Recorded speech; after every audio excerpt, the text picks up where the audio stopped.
Et Freedom, il est 8 heures passées de 4 minutes. Ce matin, nous recevons la ministre de l'Égalité entre les hommes et les femmes et la lutte contre les discriminations, Aurore Bergé. Elle est au micro de Christophe Damour. Face aux auditeurs, Christophe Damour, Aurore Bergé, bonjour.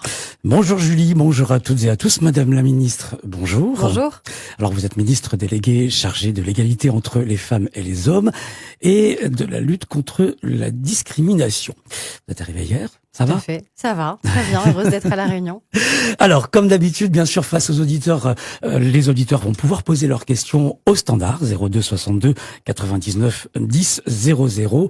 Toutes vos questions en direct à Madame la ministre Aurore Bergé. Madame la ministre, excusez-moi, mais par avance, mais je vais vous poser quelques questions un petit peu dérangeantes. D'accord. Alors, on sait tous que vous êtes une très fidèle d'Emmanuel Macron.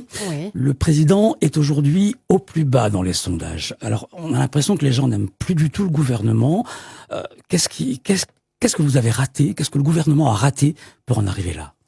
C'est pas une question facile à laquelle il faut répondre. C'est vrai que ça fait maintenant 8 ans qu'on exerce le pouvoir. Donc, au bout de 8 ans, il peut y avoir une part d'usure, peut-être. Mais il y a aussi eu un certain nombre de décisions qui étaient nécessaires, qui étaient, je crois, courageuses et indispensables et qui ont été prises. Et le sujet, il est là. C'est comment on redonne à la fois de l'espoir aux Français, comment on continue à agir pour eux, comment on parle d'eux, dans un moment politique qui est pas simple. Parce qu'à l'Assemblée nationale, on voit bien, les Français le voient bien, c'est quand même très fracturé, c'est très fragmenté. Et donc, il faut arriver à, en permanence, trouver des compromis. Alors, parfois, on réussit. Sur le budget de la sécurité sociale, qui intéresse le quotidien des gens, c'est leur accès aux soins. Par exemple, on a réussi. Sur le budget de l'État, on n'a pas réussi. Donc, il va falloir qu'on remette la copie sur l'ouvrage à partir du mois de janvier. Justement, les Français disent qu'on vit dans un pays quasiment invivable. On vit dans le pays où on paye le plus d'impôts au monde et où les services publics sont perçus comme les plus minables. Il y en a qui se demandent comment Emmanuel Macron a-t-il, entre guillemets, pu détruire la France ? Je pense que c'est légèrement excessif quand même comme question. On oublie par exemple qu'en 2017, la première fois que le président de la République a été élu, l'horizon des jeunes, c'était le chômage de masse. Et que progressivement, on a quand même réussi à réduire ce chômage de masse. On oublie qu'on était un pays qui était plus très attractif. Les investisseurs étrangers, ils n'avaient pas forcément envie de venir. Et quand on parle d'investisseurs, on parle surtout des emplois. C'est-à-dire comment on recrée de l'emploi partout. On était diplomatiquement quand même affaibli. Je crois que le déplacement récent du président de la République dans l'océan Indien, par exemple, a été extrêmement important. Et donc, quand on fait de la diplomatie, c'est aussi des échanges, c'est aussi du commerce, c'est aussi de l'activité, c'est aussi de l'emploi, c'est aussi de la sécurité pour les Français. Et puis, on est dans un pays qui est un magnifique pays dans lequel on a de la chance de vivre et je pense qu'il ne faut jamais le perdre de vue. Ça ne veut pas dire qu'il n'y a pas de difficultés et je sais qu'il y a des difficultés, je sais qu'il y a des gens qui souffrent. C'est aussi une des raisons pour lesquelles j'ai souhaité revenir à La Réunion sur la lutte contre les violences, sur la lutte contre les discriminations, pour garantir que chacun a une place dans ce pays. Mais on est encore un pays où la réussite est possible, où on peut évoluer, où on peut progresser. Et pareil, je pense que ça, il faut évidemment ne jamais le perdre de vue. Et puis c'est à nous, évidemment, gouvernement, mes femmes politiques, aussi de porter cet espoir-là et de porter des progrès nouveaux. Alors comment redresser justement un pays où pas grand monde n'est content, les gens manifestent, il y a des tensions partout, le racisme et l'antisémitisme qui progressent, des responsables politiques, notamment la France insoumise, jettent de l'huile sur le feu. Est-ce qu'il n'y a pas aujourd'hui en France un risque de guerre civile ? Alors, heureusement, on n'en est pas là. Et heureusement qu'on n'en est pas là et que la question ne doit pas se poser. Par contre, je pense qu'il faut être très lucide sur le fait que de l'extrême droite à l'extrême gauche, on a cette volonté, en effet, d'attiser les tensions dans notre pays. Moi, je pense qu'il faut faire l'inverse. Oui, il y a des tensions. Oui, il y a des fractures. Oui, il y a des inégalités, il y a des disparités. Notre enjeu, c'est quoi ? C'est d'arriver à les corriger. C'est de démontrer que chacun peut trouver sa place dans notre société, quelle que soit son origine, quel que soit l'endroit où il habite. Et ça, c'est pour ça que j'ai lancé cette initiative Talents de France. Et puis, c'était important pour moi de lancer cette initiative en région et de le faire en Outre-mer. D'envoyer un signal très fort, de dire que des initiatives nationales, eh bien, le coup d'envoi, il pouvait être dans les territoires ultramarins et dans le plus peuplé d'entre eux, c'est-à-dire l'île de la Réunion. Après, oui, il faut être lucide sur des forces politiques qui, justement, elles, cherchent plus à fracturer et à diviser les Français. Et si on ne veut pas que ce soit la voie prise en 2027, c'est à nous d'y travailler pour démontrer qu'il y a un autre chemin qui est possible, qui ne veut pas dire un chemin, j'allais dire, de naïveté ou bisounours. C'est juste que je crois que les Français, ils voient qu'il y a des fractures, ils voient des divisions. Mais je suis pas sûre qu'ils en soient réjouis tous les jours. Je pense qu'au contraire, ils attendent de nous plutôt qu'on arrive à les résoudre, à les résorber. Mais c'est quand même difficile. Oui, c'est difficile, ça demande du travail, ça demande de la constance, ça demande de l'engagement, ça demande aussi du courage sur un certain nombre de sujets, sur la lutte contre le racisme ou l'antisémitisme, vous en parliez, sur l'égalité aussi, sur des valeurs républicaines qu'on a envie de continuer à transmettre à nos enfants, évidemment. Mais c'est pas impossible si on a justement ce courage et cette constance-là. Dans quelques instants, on viendra vous rejoindre sur le standard au 02 62 99 10 00. On rappelle à tous ceux qui nous rejoignent que vous pouvez nous suivre également en vidéo sur la page officielle Facebook de Freedom. Madame la ministre, un jour, à l'Assemblée nationale, devant tous les députés, dont certains hurlaient, criaient, vociféraient, c'était la foire à l'Assemblée, comme c'est souvent le cas, malheureusement. Et c'était à propos de la lutte contre les violences faites aux femmes. Vous avez, de mémoire, été très très ému, mais vraiment ému. Pourquoi? On n'a jamais su pourquoi. Alors, il se trouve que je portais un texte, une proposition de loi à l'Assemblée nationale quand j'étais présidente de groupe, considérant que quelqu'un qui avait été condamné pour des faits de violence conjugale, de violence intrafamiliale, donc sur sa femme, sur son enfant, ne pouvait pas être un élu de la République. Je pense que c'est une règle assez basique qui devrait pouvoir exister, de se dire que quelqu'un condamné, je parle même pas de suspicion, je parle de quelqu'un de condamné, n'est pas digne en fait d'avoir une écharpe de la République et de pouvoir s'en revendiquer. Et c'est vrai que cette séance, elle a été extrêmement violente, quand parfois les séances à l'Assemblée nationale peuvent l'être, notamment du fait de la France insoumise, parce qu'on était à un moment, vous vous en souvenez peut-être, où un des députés de la France insoumise venait d'être condamné pour des faits de violence conjugale, pour avoir levé la main sur son épouse. Et donc, comme ça concernait aussi potentiellement l'un des leurs, évidemment, ils étaient contre le texte. Sauf que ce texte, il est porté général. La question, elle n'est pas telle ou telle partie. C'est à chacun de faire le ménage et de garantir qu'on présente des hommes et des femmes qui sont dignes de pouvoir être présentés. Et c'est vrai que ça a été extrêmement rude et extrêmement violent, et qu'en plus, on a remis en cause ma sincérité, la sincérité de mon engagement dans la lutte contre les violences faites aux femmes, ce qui fait qu'à un moment, je me suis sentie un peu acculée, et donc j'ai exprimé que moi aussi, je connaissais ce qu'était la question des violences. On est des millions de femmes à avoir vécu la question des violences. Notre enjeu, c'est justement que les femmes n'aient plus à vivre cela demain, qu'elles se sentent libres de pouvoir dire si elles l'ont vécu, si elles ont traversé ça, et surtout de s'en sortir. Donc mon sujet, il n'est pas individuel, mon cas personnel, on s'en fiche. Mais c'était juste, voilà, parfois il y a des moments à l'Assemblée nationale qui sont très durs, qui sont très rudes, mais qui vous rappellent aussi pourquoi vous êtes là. C'est-à-dire, on est là justement parce que, non pas du fait de nos histoires, mais du fait des combats qu'on veut porter. Et ce combat, dans la lutte contre les violences faites aux femmes, c'est un combat qu'on n'a pas encore réussi à 100% à remporter. On a encore des femmes qui subissent les violences, on a encore des enfants qui subissent les violences, mais ça doit concerner toute la société. Et je le dirai jamais assez souvent, composer le 17, c'est pas de la délation. Quand on a un doute sur une voisine, une amie, une collègue, un enfant, c'est juste protéger. Justement, protéger ceux qui sont les plus vulnérables. À La Réunion, on est l'un des départements où il y a le plus de violences intrafamiliales faites aux femmes. Quel est votre sentiment là-dessus? Alors déjà, on agit. Et dire ça, c'est pas stigmatiser tel ou tel territoire, c'est juste reconnaître que parfois il y a des territoires qui ont des vulnérabilités, des fragilités supplémentaires, parce que l'insularité, parce que le fait que finalement tout le monde se connaisse, en fait, ça rend encore plus difficile la question du départ. C'est-à-dire comment dire, à qui je peux le dire, à qui je peux me confier sans qu'on vienne me juger. Parce qu'on n'a pas à juger les victimes, on a à juger les auteurs des violences. C'est pas la même chose. Et donc là-dessus, on a agi. Et c'était aussi une des raisons de ma venue aujourd'hui. J'étais venue il y a 18 mois, j'ai annoncé des choses. Je reviens pour vérifier que ça fonctionne. Et ça fonctionne. On avait annoncé à l'époque ce qu'on appelle le PAC Nouveau Départ.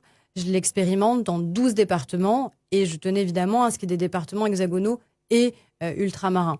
Et à La Réunion, on l'a déployé progressivement sur les 4 coins de l'île. Donc désormais, maintenant, toute l'île est couverte. Concrètement, ça veut dire quoi?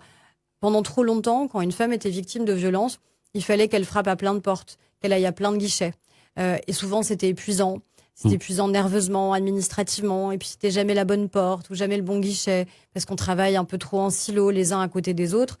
Là, c'était de dire, il y aura une porte d'entrée unique, et puis on va faire ensemble. Faire ensemble avec des dizaines d'associations, d'acteurs de l'État qui vont venir détecter des violences dont on suppose qu'elles pourraient se produire, parce qu'ici, on nous a révélé un cas, et on va accompagner ce départ, anticiper. Parce que le plus difficile, et c'est ça qu'il faut que les auditeurs comprennent, pour quelqu'un qui a été victime de violences, c'est évidemment les violences subies, mais c'est le jour d'après. Il va se passer quoi l'heure d'après, le jour d'après, une fois que j'aurai dénoncé ces violences? Absolument. Où est-ce que je vais vivre? Que vont devenir mes enfants? Est-ce que je vais pouvoir retravailler pour des femmes qui, pendant longtemps, ont été empêchées d'avoir une vie professionnelle, d'avoir un métier, d'avoir un salaire? Donc, il faut tout préparer en amont. Et donc, le pacte Nouveau Départ, c'est ça. C'est leur permettre de tout préparer pour qu'au moment où elles sont enfin prêtes à partir, elles ne reviennent pas en arrière. Elles ne retournent pas auprès du conjoint violent. Et donc, on a déjà 200 femmes qui ont été accompagnées. Parfois, ces accompagnements de plusieurs mois, parfois même plus d'1 an, parce que chacune est différente, chaque histoire est différente. Et on a déjà des bonnes nouvelles, parce qu'on a près d'une 20aine de femmes qui sont sorties de cet accompagnement, mais sorties pour de bonnes raisons. Sorties parce qu'elles ont retrouvé une vie normale, une vie apaisée, une vie loin des violences, et que l'accompagnement, voilà, c'est terminé pour elles, parce qu'une nouvelle vie a pu démarrer. Il y a beaucoup de femmes qui restent dans le silence, par contre, ou qui vont déposer plainte et qui retirent leur plainte. Qu'est-ce que vous avez à leur dire comme message? Déjà que la société doit être à leur côté, qu'on les croit, qu'on les accompagne, qu'on les soutient, qu'elles ne seront pas seules si elles veulent déposer plainte, parce que ce soit en commissariat, en gendarmerie, elles trouveront des policiers et des gendarmes qui désormais sont formés sur la question des violences. Elles sont prioritaires quand elles veulent porter plainte. Et il suffit qu'elles montrent un code couleur, même dans une gendarmerie ou un commissariat, pour très discrètement expliquer pourquoi elles sont là et que ça devienne le sujet prioritaire. Elles auront des assistantes sociales qui désormais sont auprès des commissariats et des gendarmeries pour les accompagner dans toutes leurs démarches. Elles auront une aide financière d'urgence qu'on a créée, pareil, il y a un petit peu moins de 2 ans maintenant, et qui permet de faire face aux premières heures, aux premiers jours. C'est presque 1 000 € qu'elles pourront avoir immédiatement. C'est mis sur le compte en banque entre 1 et 2 jours auprès des CAF. Et puis, il y a ce pacte Nouveau Départ. Donc, je veux vraiment leur dire déjà que c'est une décision, ça ne peut être que la leur. On ne peut pas prendre cette décision à leur place. Mais je dis aussi aux témoins qui nous écoutent, qui peut-être se disent qu'il y a quelqu'un dans leur entourage qui subit ou subirait des violences, qu'ils ont aussi une responsabilité extrêmement importante et que, encore une fois, composer le 17, ce sera jamais de la délation, ça peut sauver des vies. Madame Aurore Bergé, la ministre de l'Égalité Homme-Femme, qui est avec nous ce matin avec toutes vos questions, 02 62 99 10 00. Vous avez été élue députée très jeune, Madame la ministre, à 30 ans, c'est ça? Oui, à peu près. Vous avez été 3 fois ministre. La politique, c'est un monde très dur, un monde d'hommes quand même, un monde extrêmement violent, un monde de machos, disons-le, misogyne, qui utilise les insultes et les diffamations comme argument politique. Alors comment vous faites pour rester toujours aussi calme? Je l'ai appris progressivement. Déjà parce que quand il y a quelqu'un face à vous qui s'énerve, la meilleure manière de répondre, c'est d'être calme. Si vous vous énervez, que vous montez la voix, je pense que plus personne ne comprend rien. Je pense que les Français se désintéressent de ce qu'on dit ou de ce qu'on fait. Et je pense que ça a beaucoup moins d'impact. Donc j'ai appris que rester calme, et calme, ça ne veut pas dire qu'on n'est pas au combat. Rester droite, rester aligné avec ce qu'on pense, en fait, c'est sans doute le meilleur moyen d'arriver à convaincre. Après, c'est pas un monde d'hommes, c'est un monde qui a été pensé pendant longtemps par des hommes et pour des hommes. Mais aujourd'hui, les choses ont changé. Aujourd'hui, heureusement, vous avez un gouvernement paritaire. On a tenu cet engagement-là. Aujourd'hui, vous avez des femmes qui sont évidemment parlementaires. Entrant dans vos studios, j'ai retrouvé Margie Sud, que j'ai connue il y a quelques années. Donc, il y a toujours eu des femmes qui s'engageaient dans la vie politique. Peut-être qu'on les voyait insuffisamment, ou peut-être qu'elles étaient souvent des exceptions. Aujourd'hui, et heureusement, nous ne sommes plus des exceptions. Et je pense qu'il faut juste qu'on s'habitue à cette idée de mixité, de diversité, parce que c'est aussi ça qui est nécessaire dans une vie politique et qui est enrichissant, comme des débats en famille. Là, autour de Noël, tout le monde aura des débats en famille. Parfois, ils sont un peu virulents, mais en fait, on préfère avoir des débats vivants plutôt que d'être tous du même avis. Et je pense que c'est aussi ça qui est important. À partir du moment où on se respecte, on a le droit, et heureusement, de pouvoir débattre et d'échanger, avoir des opinions qui s'entrechoquent un peu. Alors, Madame la Ministre, en politique, comment on fait pour séparer complètement la vie privée de la vie publique, surtout quand on est une femme? On ne connaît rien de vous sur votre vie privée. Vous êtes mariée? Vous avez des enfants? Ah si, on sait que j'ai une petite fille. Elle s'appelle Victoire, elle a 3 ans.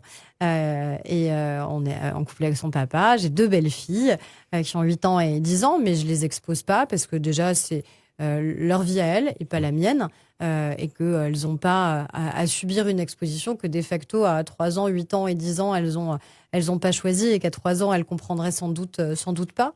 Donc je suis vigilante à ça. Donc je dis ce qui est nécessaire à dire, mais je dis pas ce qui m'appartient et appartient juste à ma famille. Dans quelques instants, vos appels au 02 62 99 10 00. Encore une question, comment avez-vous réagi, Madame la Ministre, lorsque vous avez appris que François Hollande, il allait voir sa belle en cachette, en scooter, avec un casque sur la tête? Est-ce que vous vous êtes dit, c'est parce que on est président de la République qu'on n'a pas le droit de tromper sa femme? Alors, je m'attendais pas totalement à cette question, pour tout vous dire. Tu sais, il y a Je vous avais dit il y a quelques années, des questions un petit peu. Écoutez, moi, j'ai pas jugé la vie personnelle des uns et des autres. Mais si la question, elle n'est pas d'être président de la République ou pas, la question, elle est d'être fidèle à ce qu'on est, à ses engagements, et d'essayer de ne jamais blesser l'autre. Mais bien sûr, en plus, il a trompé sa femme en cachette à 2 pas de l'Élysée, là où dormait Valérie Trierweiler. Ça a été une humiliation envers Valérie Trierweiler. En tant que femme ministre, vous réagissez comment? Encore une fois, moi, je rentre pas sur le terrain de la vie privée des uns et des autres. J'attends qu'on respecte ma vie privée.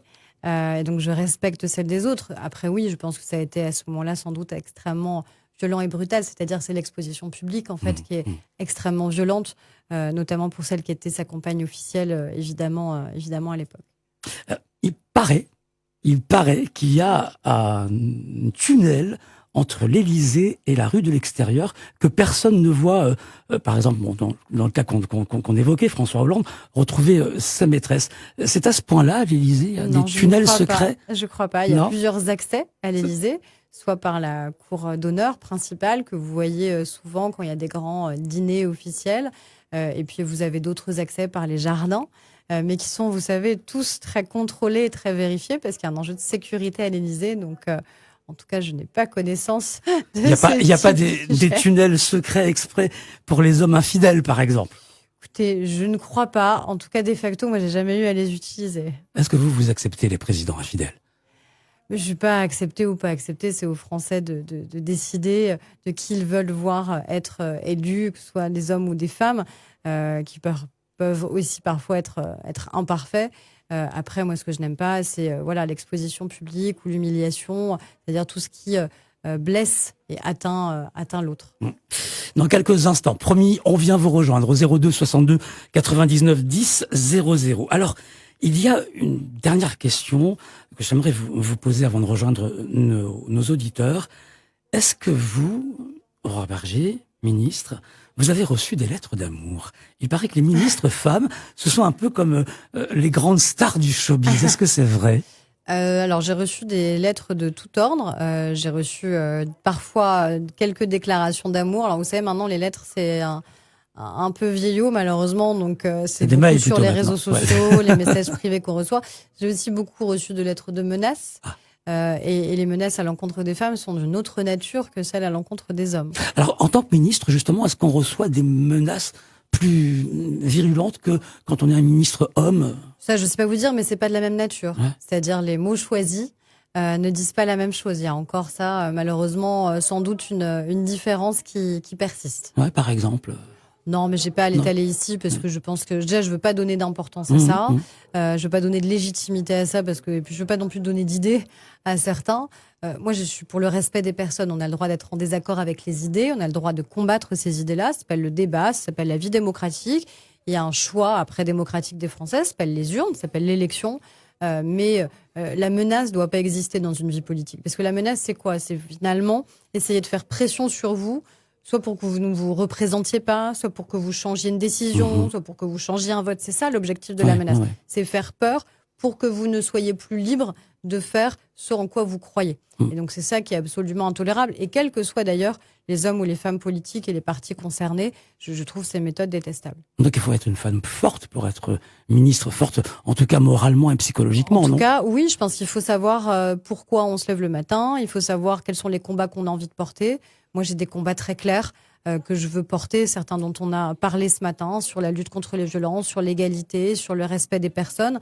Et donc, quand vous savez très clairement pourquoi vous vous êtes engagé, je pense que ça vous donne une motivation, et puis sans doute aussi être bien entouré.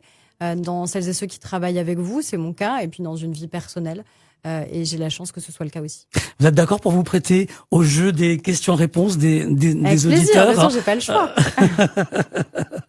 Ouais, fidèle en politique, fidèle dans la vie privée, fidèle au président de la République, Aurore Berger. Oui. 99 10 00 02 62 99 10 00. Il est 8h25. Il nous faut impérativement marquer une page publicitaire, Madame la Ministre, et on revient dans quelques instants.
Ah là, ça va être mal.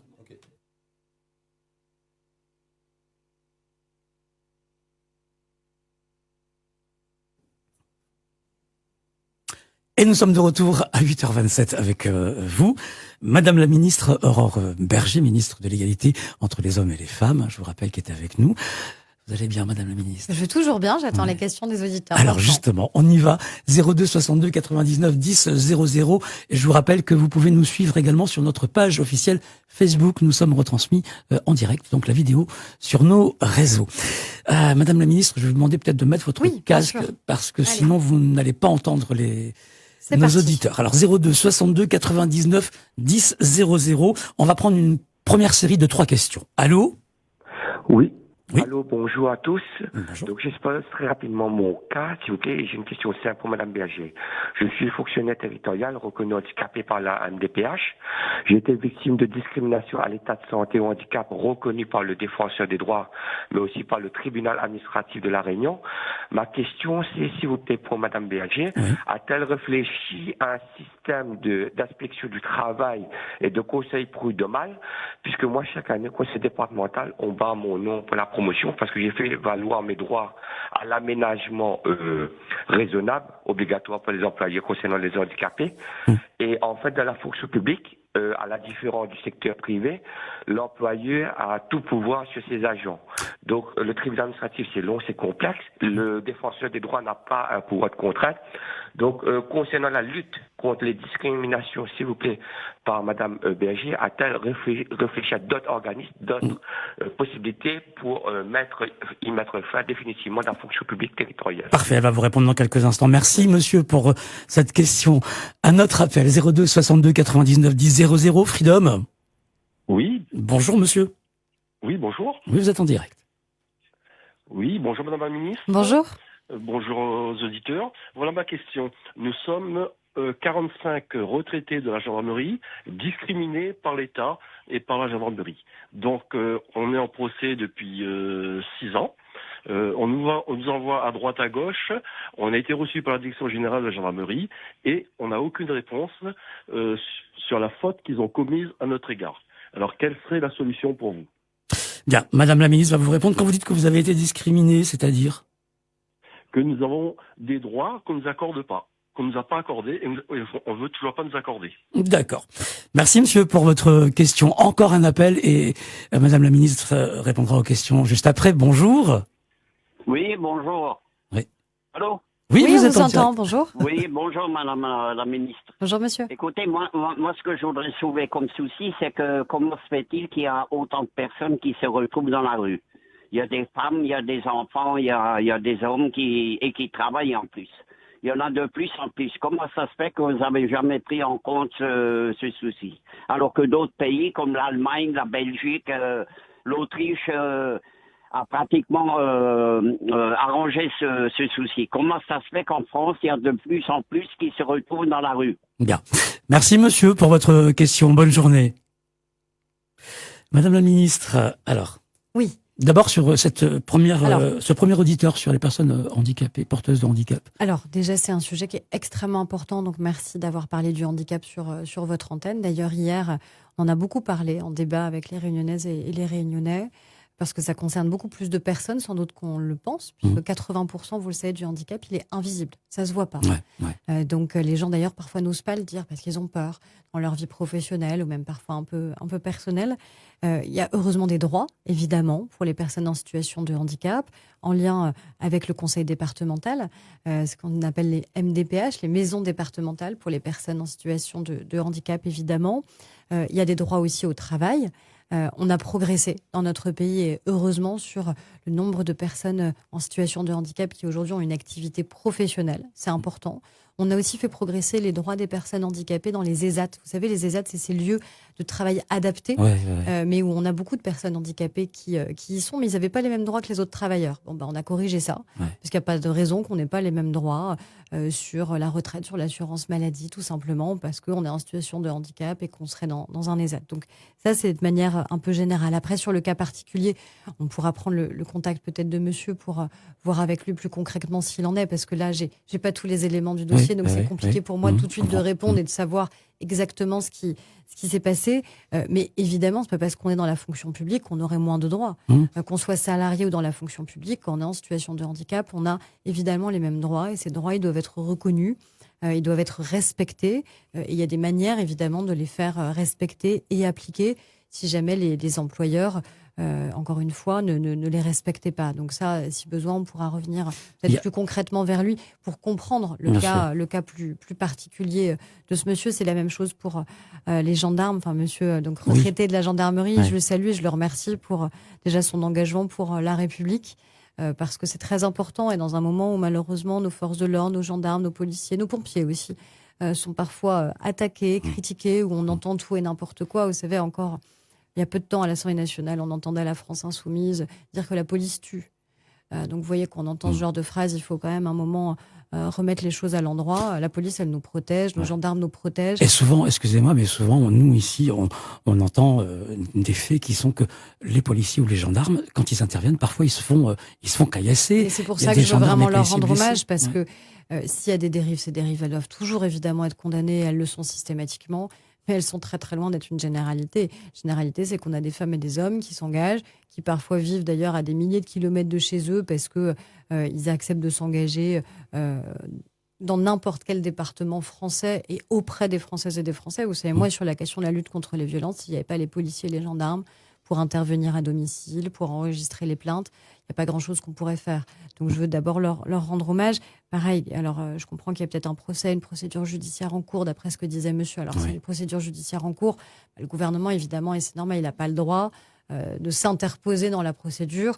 Mais je demanderai plus d'informations, évidemment, à la préfecture pour essayer de comprendre ce qu'il en est et essayer de bien répondre à monsieur. Et évidemment, il n'y a aucune raison qu'il y ait de la discrimination. Encore une fois, c'est quelque chose qu'on doit combattre. quelle qu'elle soit, que ce soit liée à l'origine, liée à son travail, liée à son âge, liée à son sexe, peu importe. Cette discrimination, elle est toujours évidemment insupportable. Et puis après, la dernière question du monsieur sur la question des personnes à la rue, c'est évidemment quelque chose qui est toujours insupportable dans notre pays, de voir qu'il y a des femmes, des hommes qui pourraient malheureusement ne pas avoir de lieu pour être protégés, pour être en sécurité. C'est pour ça qu'on a beaucoup augmenté le nombre de places qu'on appelle d'hébergement d'urgence. L'hébergement d'urgence, c'est justement ce qui permet immédiatement d'apporter une solution. Alors c'est une solution temporaire, ça peut être quelques jours, quelques semaines, quelques mois, l'hébergement d'urgence. Après, l'objectif, c'est évidemment d'aller vers un hébergement social, plus traditionnel, j'allais dire. Et donc ça, on a fait x3. On a multiplié par 3 le nombre de places en hébergement d'urgence, notamment pour les femmes d'ailleurs, parce que il y avait aussi ce que je disais tout à l'heure, ce sujet de dire où est-ce que je vais vivre demain si jamais je quitte le conjoint violent. Donc oui, et heureusement, on a beaucoup progressé et on doit évidemment continuer à progresser. C'est aussi à la question des flux d'immigration, parce que il y a beaucoup de personnes en situation illégale et donc qui aussi sont parfois à la rue ou dans des hébergements d'urgence. Donc tout ça est intimement lié. Donc lutter contre l'immigration illégale, c'est une nécessité et on doit évidemment continuer à le faire. Et je sais qu'ici, il y a des sujets particuliers au regard de la région dans laquelle on est, la situation à Mayotte en particulier. Mais là-dessus, il faut évidemment pas faiblir. Il faut à la fois être respectueux des droits et des personnes, les accompagner notamment sur l'hébergement d'urgence, et puis en même temps être inflexible sur le respect des règles dans notre pays sur la question de l'immigration illégale. À propos des fillettes voilées de l'Assemblée, vous êtes pour ou contre ? Alors, en fait, peut-être que vos auditeurs comprennent de quoi vous me parlez, parce que moi, je vois très bien, mais peut-être qu'eux, ils n'ont pas vu. En fait, à l'Assemblée nationale, on reçoit très régulièrement des visiteurs. Et je le dis d'ailleurs à vos auditeurs, évidemment, l'Assemblée nationale, c'est un lieu qui est ouvert, qui est public. D'ailleurs, tout est retransmis en direct maintenant sur Internet. Il n'y a rien de caché dans ce qui s'y passe, mais on reçoit régulièrement des visiteurs. Et c'est vrai que lors d'une sortie scolaire, nous avons vu un groupe de visiteurs avec des très jeunes filles, vraisemblablement elles avaient 8 ans, qui étaient voilées. Et donc la question se pose. Et moi, là-dessus, j'ai toujours été claire. Je considère que nos enfants, ils n'ont pas à 8 ans l'âge de comprendre le signe qu'on leur impose. Et le voile islamique, parce que là, c'était vraiment un voile islamique, c'était pas un foulard, c'est un signe qui est quand même un signe particulier. C'est dire, c'est pas des jeunes filles à 8 ans. Oui, c'est des fillettes. C'est des fillettes, c'est des enfants. Qu'en fait, il faudrait qu'elles se cachent parce qu'elles seraient impudiques, parce qu'elles provoqueraient du désir chez les hommes. À 8 ans, à 10 ans, je trouve que c'est un signal qui est quand même un peu dangereux à envoyer. C'est de dire à nos enfants que c'est à elles, en fait, de se cacher, de se faire pudiques, et que ce n'est pas à l'homme de se réfréner. Et puis, on parle d'enfants, encore une fois. Donc, la question, elle ne se pose pas pour des enfants. Parce qu'il n'y a pas à avoir ce type d'envie sur des enfants. Donc, c'est pour ça qu'encore une fois, moi, je pense que c'est très différent sur la situation de jeunes femmes, de femmes adultes, qui à un moment font des choix, qui peuvent nous déplaire, mais ce sont leurs choix, c'est leur liberté. Et moi, jamais j'empêcherai une femme qui est libre de choisir, d'avoir accès à ses droits, à ses choix et à sa pleine liberté. Et elle a évidemment aussi la liberté de pouvoir porter le voile sur des enfants. Je crois que c'est très différent. Et moi, je veux qu'on protège tous nos enfants de manière à ce qu'ils aient le même niveau de liberté et d'expression. 02 62 99 10 00 pour toutes vos questions à Madame la ministre Aurore Bergé ce matin, ministre de l'égalité hommes-femmes. Aurore Bergé, avant de repartir sur notre standard, comment expliquez-vous, vous parliez de ces fillettes là voilées, comment expliquez-vous qu'à La Réunion, le voile, ça pose pas de problème? Je pense que vous avez... Alors qu'en métropole, c'est l'hystérie presque. Non, mais parce que je pense qu'on a des contextes culturels qui sont très différents. On a des influences qui sont très différentes. Ils sont géographiques aussi, qui sont historiques. Vous êtes ici au cœur aussi des enjeux de l'océan Indien. En France hexagonale, c'est évidemment bien différent. Donc, et les influences historiques, politiques et culturelles, elles sont différentes. Après, moi, je pense qu'il ne faut jamais tomber justement dans l'hystérie. Ni d'un côté ni de l'autre. À la fois, il faut être lucide sur ce qui se passe. sur les tentatives qui peuvent exister aussi dans notre pays, c'est-à-dire que la France soit ciblée parce que nous sommes la France, parce que nous sommes cette très grande démocratie, parce que nous portons des valeurs de liberté, d'égalité entre les femmes et les hommes.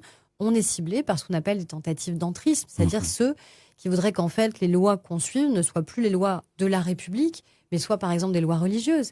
Et ça, je pense qu'il faut évidemment être lucide, pas naïf du tout, et ne jamais l'accepter. Et puis, il ne faut pas non plus tomber dans l'hystérie de l'autre côté, en se disant que derrière chaque femme qui porte le voile, il y aurait un problème. Et malheureusement, c'est vrai qu'on a du mal à avoir un débat serein, apaisé et sur les faits. Et je pense qu'il faut toujours partir des faits. Qu'est-ce qui se passe ? Qu'est-ce qu'on voit ? Qu'est-ce qu'on constate ? Qu'est-ce qu'on mesure ? Et après, déterminer les bonnes solutions. Et c'est vrai que malheureusement, voilà, il y a une vie ici qui sans doute parfois sur ces sujets sont plus apaisée dans le rapport qu'on a à la culture de l'autre, à la religion de l'autre, à l'état d'esprit. Et que peut-être ça devrait inspirer un peu en hexagone.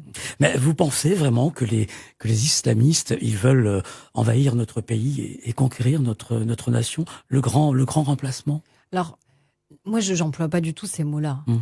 Donc, jamais je les emploierai. Par contre, on est un pays qui a connu le terrorisme. Ouais. On est un pays qui a connu le terrorisme. Et à de nombreuses reprises ces dernières années. Et un terrorisme particulier qui est vraiment le terrorisme islamiste. C'est-à-dire, ce sont des islamistes qui ont revendiqué de commettre en France des attentats pour cibler des Français. Absolument. Souvenez-vous de Charlie Hebdo, des journalistes, des caricaturistes, des humoristes qui ont été ciblés. Souvenez-vous du Bataclan. Des jeunes et moins jeunes qui faisaient la fête à un concert, la tentative au Stade de France. Souvenez-vous de l'hypercachère, des hommes et des femmes qui juste allaient faire leurs courses dans un commerce de culture juive pour préparer le Shabbat. Donc, c'est pas un hasard, ces cibles. Souvenez-vous d'enseignants aux oratoires à Toulouse, Dominique Bernard, Samuel Paty. Donc, c'est pour ça qu'il faut juste être lucide. Il y avait des Réunionnais parmi les terroristes du Bataclan, d'ailleurs. Hein. Il y avait des Réunionnais, ouais. Alors, la question, elle n'est pas là, mais je pense qu'il faut être très lucide sur le fait que nous ne sommes pas n'importe quel pays. Et ça, parce que nous avons à la fois cette vocation universelle, on porte cette idée de droit, cette idée de liberté, cette idée d'égalité.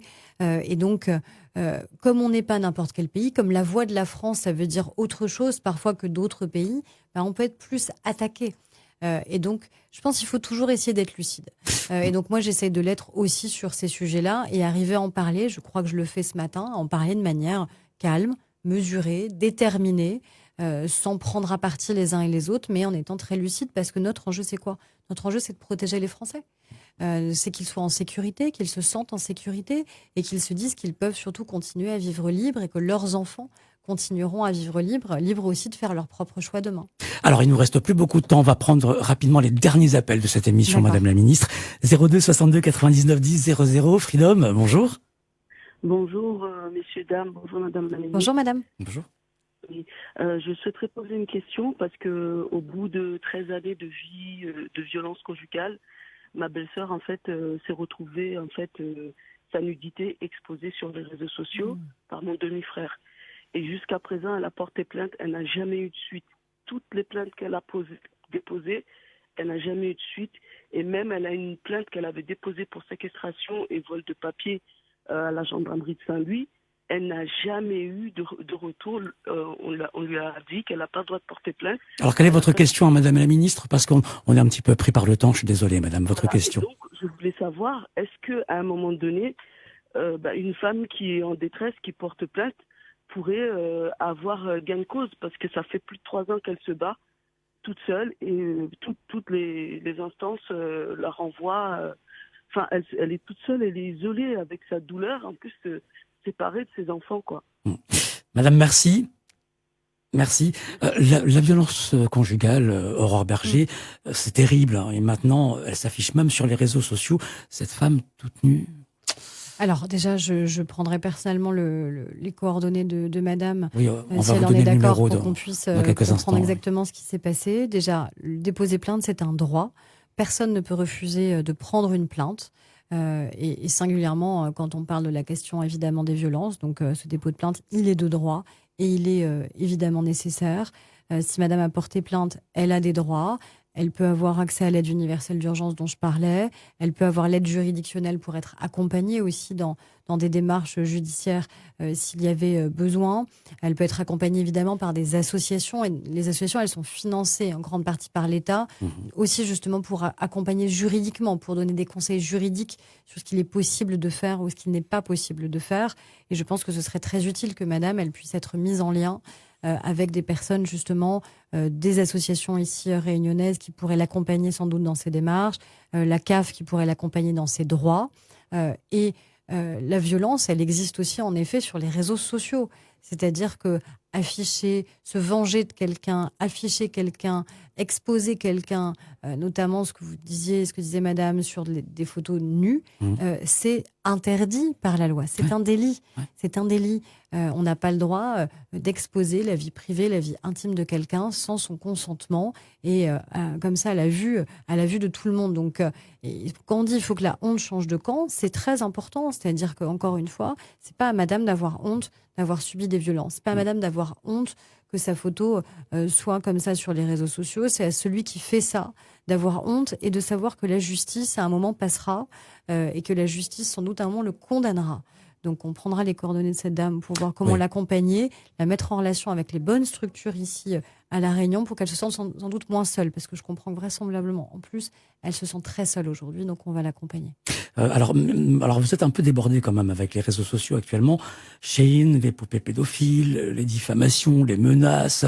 Comment encore on peut accepter être anonyme et être protégé par l'anonymat sur les réseaux sociaux? Comment? Alors, les réseaux sociaux, c'est à la fois potentiellement une liberté formidable, mais c'est aussi des risques extrêmement importants.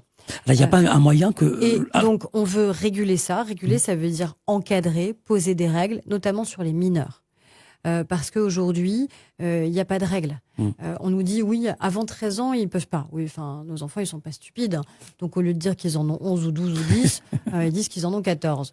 Et donc, comme ça, l'affaire est réglée. Il n'y a aucune vérification de l'âge. Il n'y a aucun contrôle qui soit fait. Et donc, nos enfants, ils sont exposés à tout.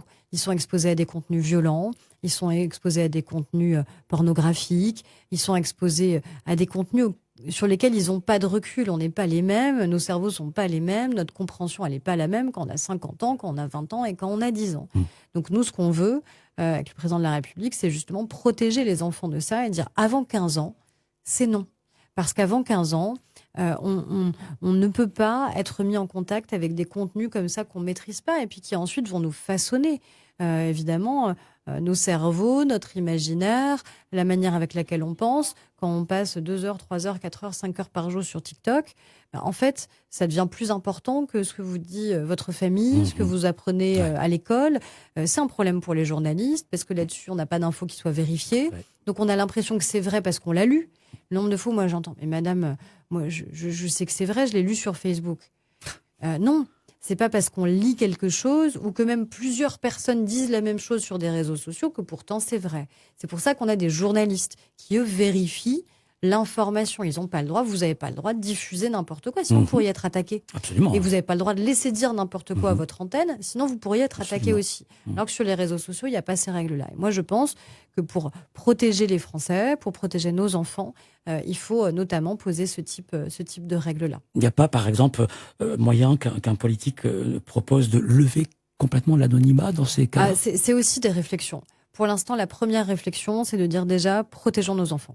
Protégeons nos enfants purement et simplement parce que même s'il n'y avait plus l'anonymat, il y a aussi sans doute des contenus auxquels ils seraient exposés et sur lesquels ils n'ont pas forcément de recul. Donc déjà, la première urgence, pour moi, qui est une urgence aussi de santé mentale, pour nos enfants, c'est déjà de les protéger. Et donc, c'est de dire qu'avant 15 ans, la règle, c'est non. L'Australie vient de le faire. C'est possible de le faire. Et c'est l'engagement que la France a pris. Vous avez le temps pour un tout dernier appel, un tout dernière question. Appel. Ah, s'il vous plaît. Merci. Allez. Merci. Allô? Oui, bonjour, madame la ministre. Bonjour, madame. Bonjour. J'ai une question. Victime de violences conjugales, j'ai dû quitter mon logement. Aujourd'hui, je paye les dettes de loyer de monsieur qui m'a laissé. Est-ce que c'est normal? C'est tout, madame? C'est votre seule question? Pour moi. D'accord, merci. Et bonne journée. Alors, évidemment non. Je ne sais pas si madame a engagé ou pas une procédure. Je ne sais pas s'il y a eu un dépôt de plainte. Pareil, on pourra évidemment la recontacter pour l'accompagner là-dessus. Parce que quand il y a une procédure judiciaire, si madame et monsieur étaient mariés, par exemple, à un moment, ça permet de clarifier ce genre de situation pour que ce ne soit pas à madame seule, évidemment, de continuer à payer alors qu'elle n'occupe plus un logement et qu'elle a été victime de violences. C'est des cas qui, malheureusement, arrivent plus souvent qu'on ne le pense. Et donc, ça suppose, évidemment, qu'il y ait un dépôt de plainte, qu'il y ait une procédure qui puisse être engagée pour ensuite se désolidariser et garantir que madame, elle n'ait pas à continuer à payer au sens propre du terme pour monsieur. Je rappelle aussi, parce que c'était un engagement qu'on avait pris, le 3919, qui est le numéro d'appel pour les femmes victimes de violences et pour les témoins. Aujourd'hui, il est développé aussi en créole réunionnais. Ah. Ça, je pense que c'est important de le dire. C'est-à-dire que volontairement, il n'y a pas que le français. Et donc, le 3919, numéro d'appel pour les victimes et pour les témoins. Si besoin, vous avez aussi la possibilité de vous exprimer en créole réunionnais. Donc, je pense que c'est important pour avoir un interlocuteur qui puisse vous comprendre. Quelle est la suite de votre visite à La Réunion? Quand est-ce que vous partez? Alors, je pars demain dans la nuit de dimanche à lundi, parce que lundi, tout le gouvernement est mobilisé, parce qu'on a des suites de débats à l'Assemblée nationale, des questions budgétaires qui se posent, Conseil des ministres lundi soir. Donc, c'est la raison pour laquelle je repars dimanche dans la nuit. Alors aujourd'hui, 20 décembre, vous allez assister aux différentes manifestations. Je voulais conclure par ça, déjà en souhaitant une bonne fête, évidemment, à toutes les Réunionnaises et les Réunionnais. J'ai commencé hier au domaine de Villèle à Saint-Paul. Je continue aujourd'hui à Saint-Denis, et c'est une date que j'ai pas choisie au hasard. Ça me tenait vraiment à cœur d'être là pour cette célébration, mais qui est pas une célébration comme une autre, qui est aussi un temps de recueillement, de respect, de mémoire et de transmission de cette mémoire. Donc je suis très très heureuse d'être avec vous et singulièrement d'être avec vous dans cette journée-là. Alors comment vous appelez le 20 décembre?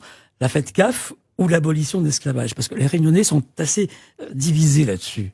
C'est pas à moi de nommer les choses. Moi, je laisse les Réunionnaises et les Réunionnais choisir le terme qu'ils souhaitent donner, parce que c'est leur moment, c'est leur jour, c'est leur fête. C'est un moment historique, en effet, de commémoration de l'abolition de l'esclavage, même si sous d'autres formes, il a pu continuer, sous l'engagisme notamment. Et c'est un enjeu d'ailleurs qu'en Hexagone ce soit mieux connu, parce qu'on a l'impression que l'esclavage s'est arrêté et puis que le lendemain, les choses étaient réglées. Et on voit bien ici, et cette mémoire, elle est encore très vive, que malheureusement, il y a eu sous d'autres formes, d'autres types d'esclavage qui ont pu continuer, même s'ils n'en avaient pas totalement le même nom et les mêmes contours. Mais c'est aussi du coup une célébration d'une liberté retrouvée et arrachée, conquise par les personnes elles-mêmes. Merci d'être venu nous voir ce matin. Merci à vous pour votre accueil. Aurore Berger. Merci aux auditeurs pour leurs questions. Merci Madame la Ministre, et bon séjour à La Réunion. Merci à vous. Voilà, 8h52, Julie. Dans quelques instants, les avis et communiqués. On vous remercie tous de nous avoir suivis ce matin. Et bien sûr, vous allez pouvoir réagir, notamment sur les propos d'Aurore Berger, tout à l'heure, pendant le Radio Doléance, entre 9h et 10h, et toute cette matinée au 02 62 99 12 00. Autre standard. Voilà, très bonne journée à tous. Et Julie, tout de suite pour les avis et communiqués.